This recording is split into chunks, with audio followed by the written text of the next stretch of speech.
सोलन आपका स्वागत करती है, अभिनंदन करती है। सभी प्रिंट मीडिया के बंधु, इलेक्ट्रॉनिक मीडिया के बंधु, आप सभी आज हमारे माननीय सांसद श्री सुरेश कश्यप जी को प्रेस वार्ता में कवर करने हैं। आप सभी का हार्दिक अभिनंदन व स्वागत। आज की प्रेस वार्ता में मुख्य रूप से हमारे बीच में जो हम अपनी बात रखेंगे, हमारे शिमला संसदीय क्षेत्र के सांसद श्री सुरेश कश्यप जी, उनके साथ ही यहाँ पर हम मौजूद हैं प्रदेश के उपाध्यक्षा श्रीमती रशिमधर सूद जी, हमारे प्रदेश के प्रवक्ता संदीप्ति भारद्वाज जी, साथ ही जिला मीडिया के प्रभारी संजीव मोहन जी व 2 मंडलों के सोलन विधानसभा के अध्यक्ष, सोलन शहरी के अध्यक्ष श्री शैलेंद्र गुप्ता जी व सोलन ग्रामीण के अध्यक्ष श्री चंद्रकांत शर्मा जी, आप भी इस प्रेस वार्ता में साथ रहेंगे। तो अब अपने प्रेस संबोधन के लिए मैं सांसद महोदय जी को निवेदन करूंगा कि आप मीडिया बंधुओं से रूबरू हों। सांसद महोदय जी। सभी को मेरा नमस्कार। आज की इस प्रेस वार्ता में मेरे साथ हमारी पार्टी की प्रदेश की उपाध्यक्ष श्रीमती रशिमधर सूद जी, हमारे प्रदेश प्रवक्ता आदरणीय श्री संदीपनी भारद्वाज जी, हमारे जिला के प्रवक्ता भाई अभिषेक जी, यहाँ हमारे मीडिया प्रभारी भाई संजीव मोहन जी, हमारे दोनों मंडलों के अध्यक्ष आदरणीय शैलेंद्र गुप्ता जी, आदरणीय चंद्रकांत शर्मा जी, मैं आप सबका इस प्रेस वार्ता में सभी मीडिया के बंधुओं का, बहनों का अभिनंदन करता हूं और आपको नव वर्ष की बहुत बहुत बधाई और बहुत बहुत शुभकामनाएं भी देता हूं। जैसा कि अभी केंद्र सरकार के द्वारा जो VBG विकसित भारत रोजगार एवं आजीविका मिशन ग्रामीण गारंटी अधिनियम 2025 पारित किया गया और उसके उपरांत आज हम देखते हैं जिस प्रकार से हमारे कांग्रेस के मित्र मीडिया में जाकर या विभिन्न कार्यक्रम के माध्यम से इसके विरोध में अनेक बातें कर रहे हैं। मैं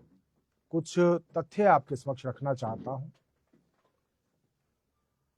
देखिए, इस देश में आजादी के बाद अनेक योजनाएं जो कि गरीबों को, मजदूरों को आजीविका देने के लिए, साथ ही साथ विकासात्मक गतिविधियों को आगे बढ़ाने के लिए लागू की गई हैं, जिसमें काम के बदले रोजगार, जोहार रोजगार योजना, नरेगा और मनरेगा, ऐसी अनेक योजनाएं समय समय पर आती रही हैं, जिनका लक्ष्य यही था कि जो हमारे ग्रामीण क्षेत्रों के गरीब हैं, मजदूर हैं, कृषि के साथ साथ उनको आजीविका के लिए इन योजनाओं का लाभ भी मिल सके। जहां तक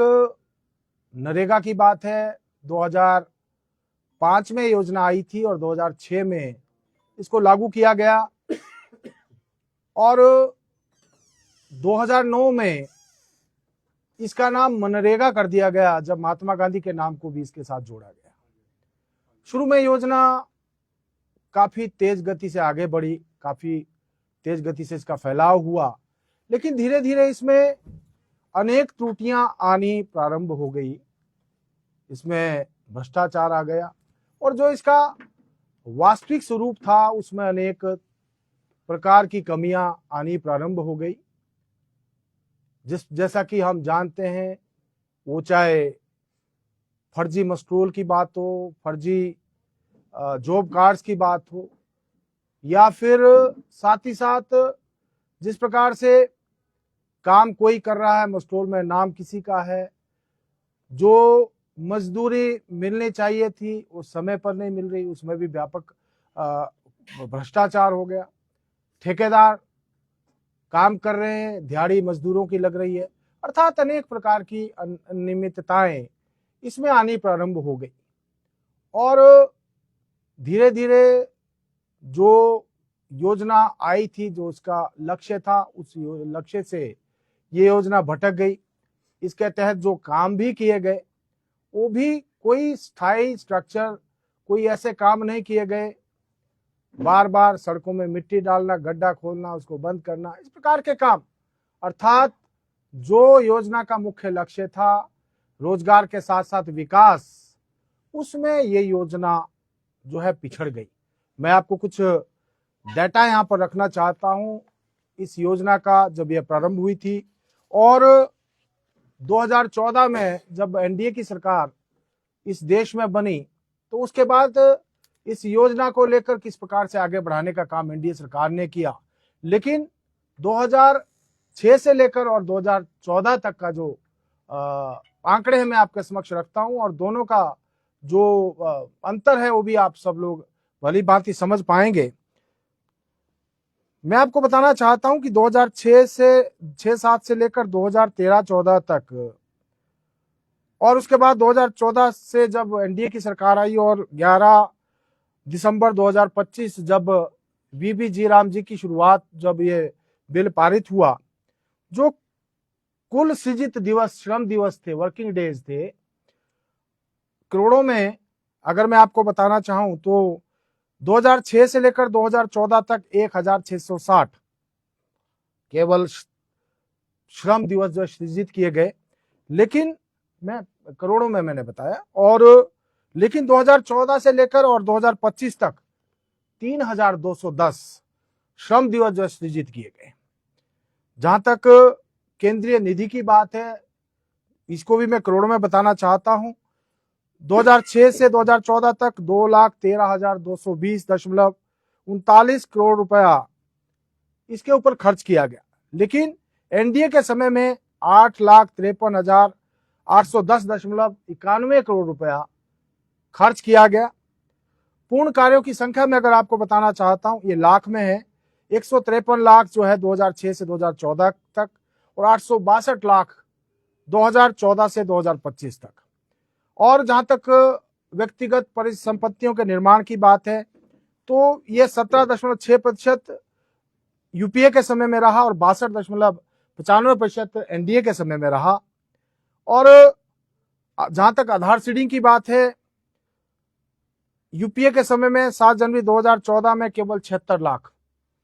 लेकिन भारतीय जनता पार्टी और एनडीए की सरकार के समय में 12.12 लाख तक आधार सीडिंग पहुंची। जहां तक सीधे कामगारों के खातों में पैसा डालने की बात है, वो यूपीए के समय में ये सुविधा उपलब्ध नहीं थी, लेकिन एनडीए के समय में 28 राज्यों और 5 संघ राज्यों में ये सुविधा सीधी जो है जो सैलरी थी या मजदूरी थी वो मजदूरों के खातों में आती रही।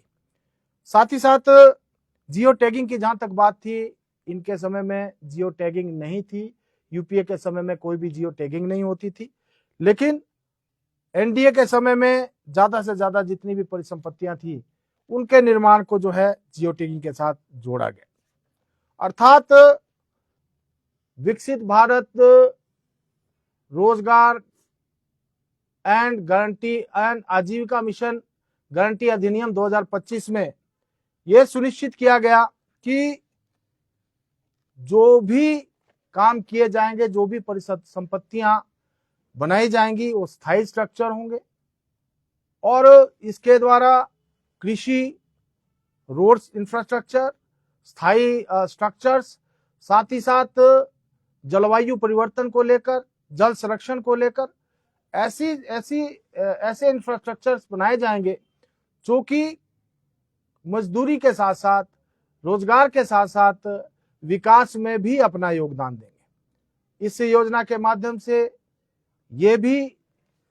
सुनिश्चित किया गया है कि जो पहले रोजगार मात्र 100 दिन का मिलता था उसको बढ़ाकर अभी 125 दिन कर दिया गया और साथ ही साथ साल में 60 दिन विराम,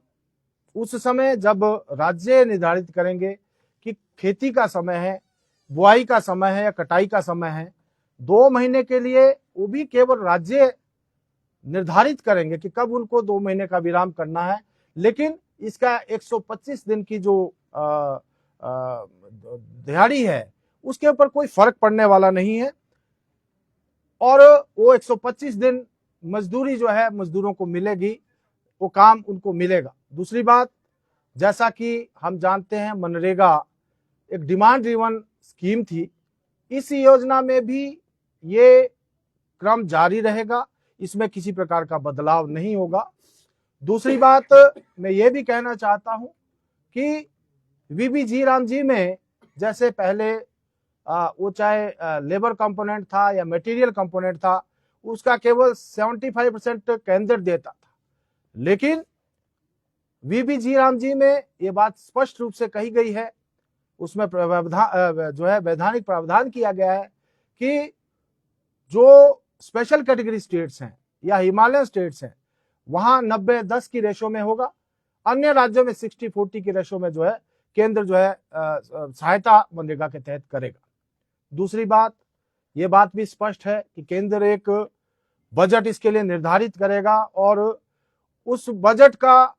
उसमें ऐसा नहीं होगा कि अगर कोई राज्य को जो बजट निर्धारित किया गया उससे ज्यादा खर्च करेगा तो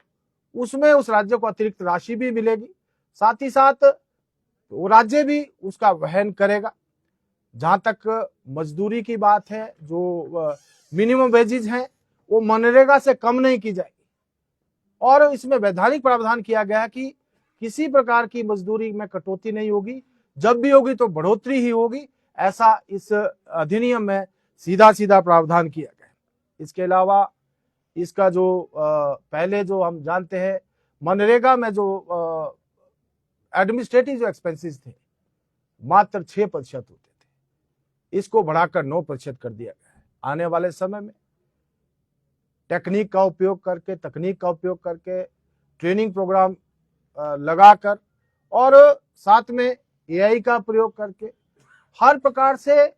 इस योजना को इस प्रकार से पारदर्शी बनाया जाएगा कि लोगों को साथ जहां टेक्नोलॉजी का प्रयोग करके ट्रेनिंग देकर स्किलिंग करके उनको काम पर लगाया जाएगा, साथ ही साथ उनके जो इस प्रकार के जो खर्चे होंगे वो इस एडमिनिस्ट्रेटिव जो बजट का निर्धारण किया उसमें से होंगे। पहले मात्र 6% होता था, जो काम का बोझ होता था वो उन सरकारी कर्मचारियों के ऊपर ही होता था, मनरेगा का भी, जो वहां पर पहले से कार्यरत थे। अब इस वीबीजी राम जी में और आर्थिक मदद जो मिलेगी ताकि स्किलिंग भी की जाए, ट्रेनिंग भी की जाए, टेक्नोलॉजी का भी प्रयोग हो सके। साथ ही साथ इस योजना के तहत जो सोशल ऑडिट जो पहले ऑप्शनल था, नहीं होता था, समय पर नहीं होता था, उसको एआई के माध्यम से कंपल्सरी किया गया है। साथ ही साथ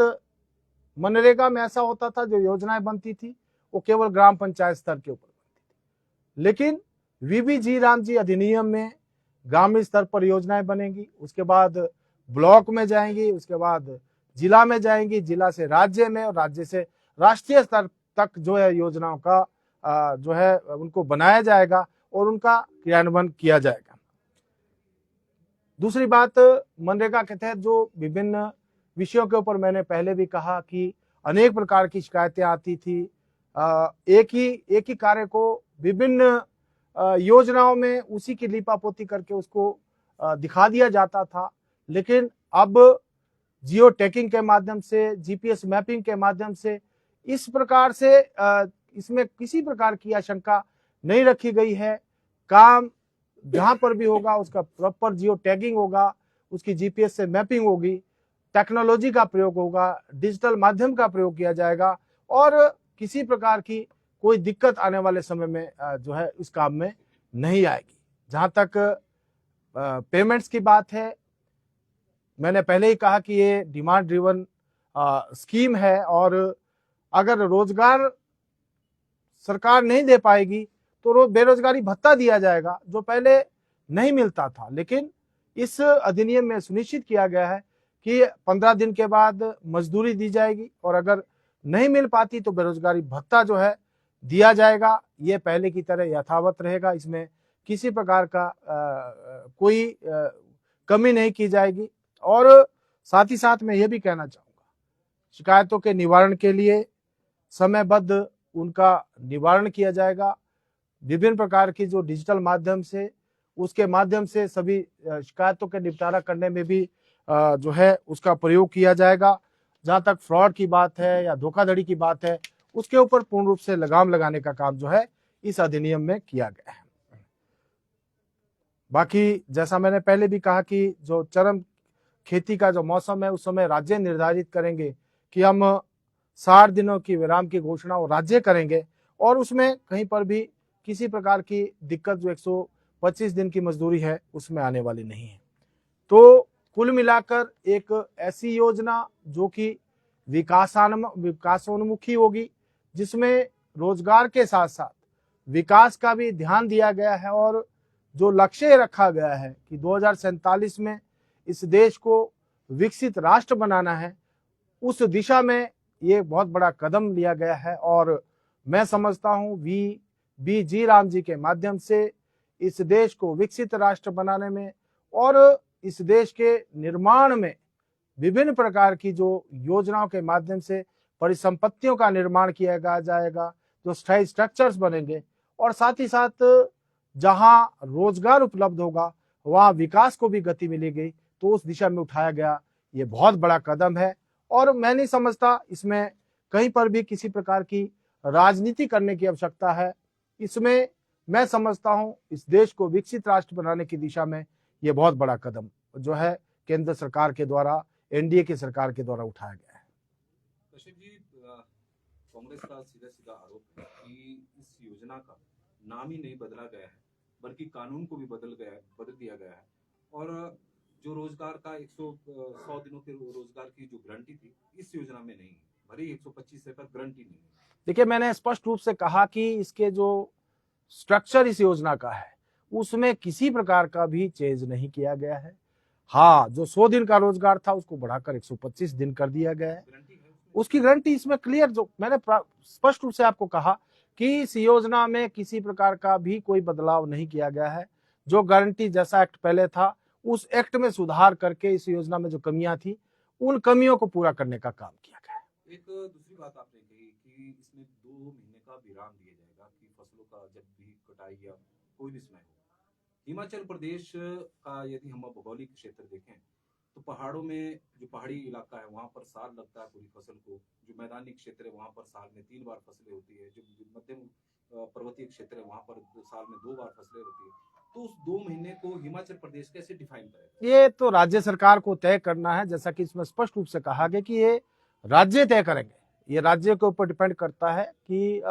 वो कब विराम देना चाहते हैं या नहीं देना चाहते हैं, ये राज्य तय करेंगे। इसमें केंद्र सरकार ने स्पष्ट रूप से इस अधिनियम में कहा है। कंफ्यूजन हो जाएगा ना हिमाचल में, तो क्योंकि आप भी हिमाचल से संबंध रखते हैं, क्योंकि हमारा जिस तरह का है, आप सिरमौर का देखें तो कई जगह पर साल में 3 फसलें होती है। ये अपने हिसाब से राज्य तय करेगा, डिस्ट्रिक्ट के हिसाब से, या जैसे भी राज्यों की जो भौगोलिक परिस्थितियां हैं, जो जलवायु की, जो प्रकृति की, जो यहाँ की जिस प्रकार की है,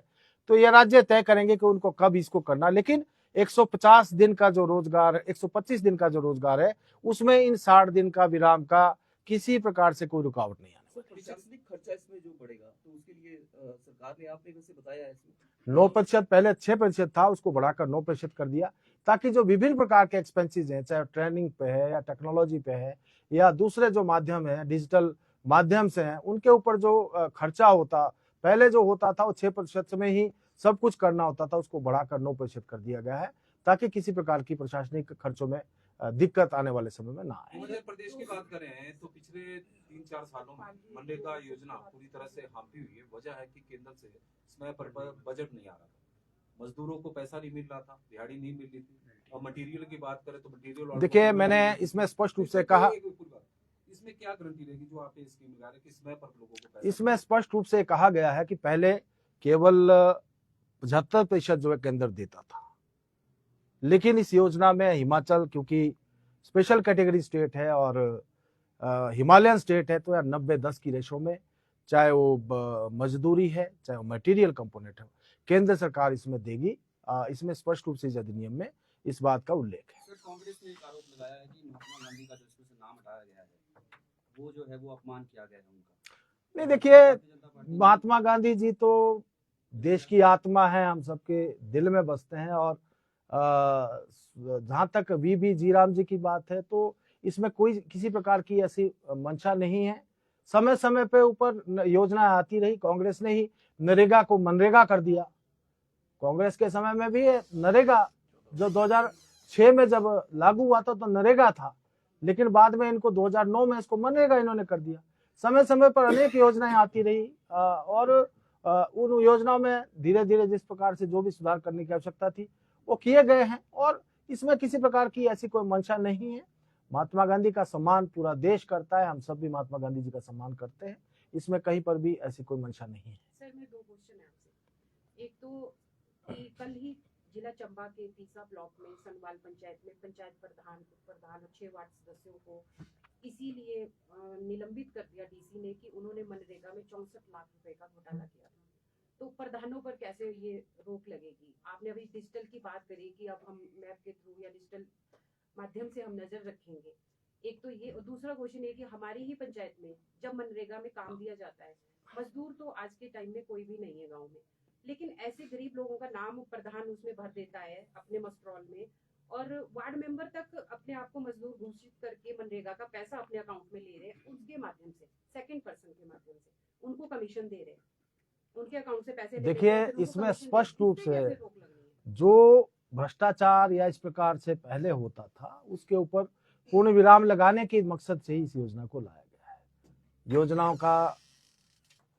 डुप्लीकेसी ना हो, एक ही पानी का टैंक मनरेगा में भी बन जाता था, एमएलए फंड में भी बन जाता था, एमएलएमपी फंड में भी वही टैंक, एसडीपी में भी वही, इस प्रकार की डुप्लीकेसी, एक ही काम को बार बार जो है उसको दिखाकर पास हो जाना। अब जब कार्य की जियो टैगिंग होगी, उसका प्रॉपर हर प्रकार से मैपिंग की जाएगी, तो इस प्रकार की गुंजाइश नहीं रहेगी। जहां तक मस्ट्रोल की बात है, उसमें भी जो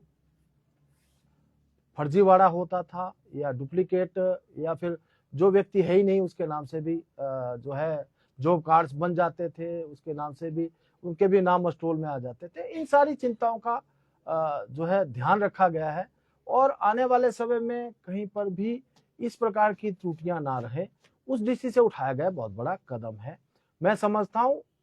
सब लोग इस बात को समझेंगे कि आने वाले समय में पारदर्शिता के साथ और बहुत अच्छे ढंग से काम होंगे और ऐसे स्थायी स्ट्रक्चर्स बनेंगे जो कि आने वाले समय में चाहे वो बिल्डिंग्स का निर्माण है, चाहे रोड्स का निर्माण है, चाहे पुल बनाना है या दूसरे जल संरक्षण से संबंधित स्ट्रक्चर्स हैं या इस प्रकार की जो परिसंपत्तियां बनेगी, कहीं ना कहीं ग्रामीण क्षेत्रों के विकास में भी अपना बहुत बड़ा योगदान देगी। देखिए इसमें स्पष्ट रूप से कहा गया कि इसमें जो व्यवस्था की गई है एआई के माध्यम से, उसका एआई का प्रयोग भी किया जाएगा और केवल पंचायत के स्तर तक नहीं, केवल पंचायत के स्तर से जिला स्तर, जिला से प्रदेश, प्रदेश से राष्ट्रीय स्तर तक जो है इन शिकायतों का भी निवारण और उसके लिए कमेटियों का गठन भी किया जाएगा। इस योजना को पूरी तरह से पंचायत ही लागू करेगी या फिर कुछ और भी इसमें? नहीं, इसमें पंचायत स्पष्ट रूप से कहा गया कि पंचायतें जैसे जो पहले जैसा स्ट्रक्चर था वैसे ही रहेगा, लेकिन पंचायतों के साथ साथ जो काम है पंचायतों जैसे पहले केवल पंचायतें रिकमेंड करती थी, पंचायत के साथ साथ जिला, खंड, जिला, प्रदेश और राष्ट्रीय स्तर तक जो है योजनाओं का निर्धारण में जो है सभी की भूमिका रहना।